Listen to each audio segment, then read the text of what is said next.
Welcome to Asha's life. ഇന്നത്തെ topic എന്താണെന്ന് നിങ്ങൾക്ക് മനസ്സിലായിട്ടുണ്ടാകുമല്ലേ? അതെ, പൊതുവേദിയിൽ സംസാരിക്കാൻ നമുക്ക് മടിയോ പേടിയോ ഒക്കെ തോന്നുന്നത് സ്വാഭാവികമാണ്. പക്ഷേ അതിനെ അതേപോലെ തന്നെ നിലനിർത്തിക്കൊണ്ട് പോകാനായിട്ട് ശ്രമിക്കരുത്. അപ്പോൾ അത് നമുക്ക് മാറ്റണ്ടേ? അപ്പോൾ അതിനായിട്ട് നമുക്ക് എന്തൊക്കെ ചെയ്യാൻ സാധിക്കും? അത് ഞാൻ കുറച്ച് ടിപ്സ് പറഞ്ഞുതരാം. അപ്പോൾ നിങ്ങൾ അതൊക്കെ ഒന്ന് ശ്രമിച്ച് നോക്കണം കേട്ടോ. അപ്പോൾ നമുക്ക് വീഡിയോയിലേക്ക് പോയാലോ? ഒന്നാമത്തെ ടിപ്പ് എന്താണെന്ന് വെച്ചാൽ പ്രിപ്പറേഷൻ, അതായത് തയ്യാറെടുപ്പ്. അതായത് നമ്മൾ സംസാരിക്കാൻ പോകുന്ന കാര്യത്തെക്കുറിച്ച് നമ്മൾ എന്ത് ചെയ്യണം? നമുക്ക് നല്ല ധാരണ ഉണ്ടായിരിക്കണം. നമ്മൾ ഏത് ടോപ്പിക്കാണ് സംസാരിക്കാൻ പോകുന്നത്, അപ്പോൾ അതിൻ്റെ ഗുണങ്ങളും ദോഷങ്ങളും ഒക്കെ എല്ലാ കാര്യങ്ങളും നമ്മൾ അറിഞ്ഞിട്ടുണ്ടാകണം. അങ്ങനെ നമ്മൾ എന്ത് ചെയ്യണം? സംസാരിക്കാനായിട്ട് ശ്രമിക്കുന്നതായിരിക്കും നല്ലത്. അപ്പോൾ നമുക്ക് എന്ത് ചെയ്യും? നമുക്ക് മനസ്സിലുണ്ടാവുന്ന പേടിയൊക്കെ മാറി നമുക്ക് എന്ത് ചെയ്യും? കോൺഫിഡൻസ് ഉണ്ടാകും. ശരിയല്ലേ ഞാൻ പറഞ്ഞത്? അപ്പം നിങ്ങളിതൊന്ന് ശ്രമിച്ച് നോക്കാനായിട്ട് മറക്കരുത് കേട്ടോ. അതുപോലെ തന്നെ നമുക്ക് പറയാനുള്ള പോയിൻറ്റുകളൊക്കെ നമുക്ക് കറക്റ്റായിട്ട് അതേ ആ ഒരു ക്രമത്തിൽ തന്നെ നമുക്ക് സംസാരിക്കണമെങ്കിൽ നമ്മൾ എന്ത് ചെയ്യണം? ഒരു കാർഡിലോ പേപ്പറിലോ ഒക്കെ ഒന്ന് കുറിച്ച് വെച്ചിട്ട് സംസാരിക്കുന്നത് നല്ലതായിരിക്കും. അപ്പം എന്ത് ചെയ്യും? നമുക്ക് എവിടെയെങ്കിലും ഒന്ന് വിട്ടു പോവുകയാണെങ്കിൽ നമുക്ക് പെട്ടെന്ന് നോക്കിയിട്ട് കറക്റ്റായിട്ട് നേരെ അങ്ങോട്ട് സംസാരിക്കാനായിട്ട് സാധിക്കും. അപ്പം നിങ്ങൾ അതും കൂടി ഒന്ന് ശ്രമിച്ച് നോക്കാനായിട്ട് മറക്കരുത് കേട്ടോ. സെക്കൻഡ് ടിപ്പ് പ്രാക്ടീസാണ്. അതായത് നമ്മൾ ഏത് ടോപ്പിക്കിനെ കുറിച്ചാണോ സംസാരിക്കാൻ പോകുന്നത് അതിനെക്കുറിച്ച് നമ്മൾ ആദ്യം എന്ത് ചെയ്യണം? കണ്ണാടിക്ക് മുമ്പിൽ സംസാരിക്കാൻ ശ്രമിക്കുക. അപ്പോൾ അത് സംസാരിക്കുന്നത് കൊണ്ടുള്ള ഗുണം എന്താണെന്ന് വെച്ചാൽ നമ്മൾ സംസാരിക്കുമ്പോൾ നമ്മുടെ ശരീരഭാഷ, നമ്മുടെ മുഖഭാവം ഒക്കെ നമുക്ക് എന്ത് ചെയ്യും? നമുക്ക് സ്വയം നമുക്ക് തന്നെ കാണാൻ സാധിക്കും. അപ്പോൾ നമുക്ക് എന്തെങ്കിലും മാറ്റം വരുത്തണമെങ്കിൽ നമുക്ക് മാറ്റം വരുത്താം.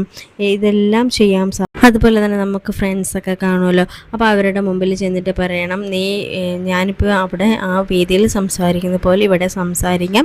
അപ്പോൾ എന്തെങ്കിലും തെറ്റുകുറ്റങ്ങളൊക്കെ ഉണ്ടെങ്കിൽ എനിക്ക് പറഞ്ഞു തരണേന്ന് പറഞ്ഞിട്ട് എന്ത് ചെയ്യണം? നമ്മൾ ആ വേദിയിൽ എങ്ങനെയാണോ അവതരിപ്പിക്കാൻ പോകുന്നത് അതുപോലെ തന്നെ നമ്മുടെ ഫ്രണ്ട്സിൻ്റെ മുമ്പിലൊന്ന് അവതരിപ്പിച്ച് നോക്കാം. അപ്പോൾ അവരെന്തെങ്കിലും നമുക്ക് മാറ്റം വരുത്തണമെങ്കിൽ മാറ്റം വരുത്താൻ പറയുകയോ അല്ലെങ്കിൽ കൊള്ളാമെങ്കിൽ കൊള്ളാമെന്ന് പറയുകയോ ഒക്കെ ചെയ്യും.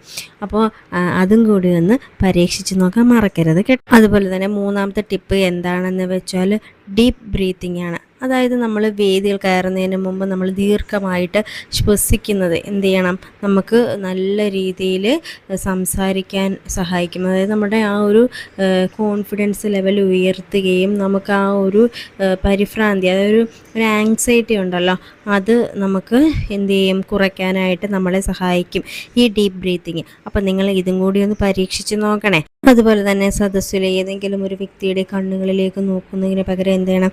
എല്ലാവരെയും നോക്കി സംസാരിക്കാനായിട്ട് ശ്രമിക്കുന്നതും നല്ലതായിരിക്കും. അതുപോലെ തന്നെ നമ്മൾ പേടി കാരണം വേഗത്തിൽ അങ്ങോട്ട് സംസാരിക്കുന്നത് അങ്ങോട്ട് കുറയ്ക്കുക. കാരണം നമ്മൾ പെട്ടെന്ന് അങ്ങ് പ്രസംഗം നിർത്തി പോകാം എന്ന് വിചാരിച്ചിട്ട് എന്ത് ചെയ്യണം? പെട്ടെന്ന് വേഗത്തിൽ വെപ്രാളത്തിൽ പറഞ്ഞു തീർക്കാൻ നിൽക്കാതെ ആർക്കും അത്ര കേൾക്കാനൊന്നും അത്ര ഇഷ്ടപ്പെടുന്ന കാര്യമല്ല. നമ്മൾ സംസാരിക്കുന്നത് എല്ലാവർക്കും മനസ്സിലാകണം അല്ലേ? അപ്പോൾ മനസ്സിലാകുന്ന രീതിയിൽ എന്ത് ചെയ്യണം? നല്ല വ്യക്തമായിട്ട് സംസാരിക്കാനായിട്ട് ശ്രമിക്കാം. അതുപോലെ തന്നെ നമുക്ക് ചെറിയ പ്രസംഗമൊക്കെ ആണ് എങ്കിൽ നമുക്ക് വേണമെങ്കിൽ ഒരു കാര്യം ചെയ്യാം. ആദ്യം ഒരു ചെറിയ കൂട്ടായ്മകൾ, കുറച്ച് ആൾക്കാരുടെ മുമ്പിൽ മാത്രം എന്ത് ചെയ്യണം? സംസാരിക്കുക. അല്ലെങ്കിൽ എന്ത് ചെയ്യണം? സംസാരിക്കുമ്പോൾ ചെറിയ തെറ്റുകൾ വരുന്നത് സ്വാഭാവികമാണ്. അത് കാര്യമാകാതെ എന്നിട്ട് മുന്നോട്ട് പോകാനായിട്ട് ശ്രമിക്കുക. അങ്ങനെയൊക്കെ ചെയ്യുന്നത് നല്ലതായിരിക്കണം. അതുപോലെ തന്നെ വായനശീലമാക്കുന്നത് നല്ലതാണ്. കാരണം എന്താണ്? നല്ല പുസ്തകങ്ങൾ വായിക്കുന്നത് പുതിയ വാക്കുകൾ ലഭിക്കാനും ആത്മവിശ്വാസം കൂട്ടാനും ഒക്കെ സഹായിക്കുന്ന കാര്യങ്ങളാണ്. അപ്പോൾ നിങ്ങളിതൊക്കെ ഒന്ന് ശ്രമിച്ചു നോക്കില്ലേ? അപ്പോൾ നിങ്ങൾക്ക് വേറെ ഏതെങ്കിലും വിഷയത്തിനെക്കുറിച്ച് കൂടുതലായിട്ട് അറിയണം എന്നൊക്കെ തോന്നുന്നുണ്ട് എങ്കിൽ നിങ്ങൾ കമൻസിലൂടെ അറിയിക്കണം കേട്ടോ. അതുപോലെ തന്നെ നിങ്ങൾക്ക് വീഡിയോ ഇഷ്ടമായിട്ടുണ്ടെങ്കിൽ ലൈക്ക് ചെയ്യണം. അതുപോലെ തന്നെ ചാനൽ സബ്സ്ക്രൈബ് ചെയ്യാൻ മറക്കരുത് കേട്ടോ. താങ്ക്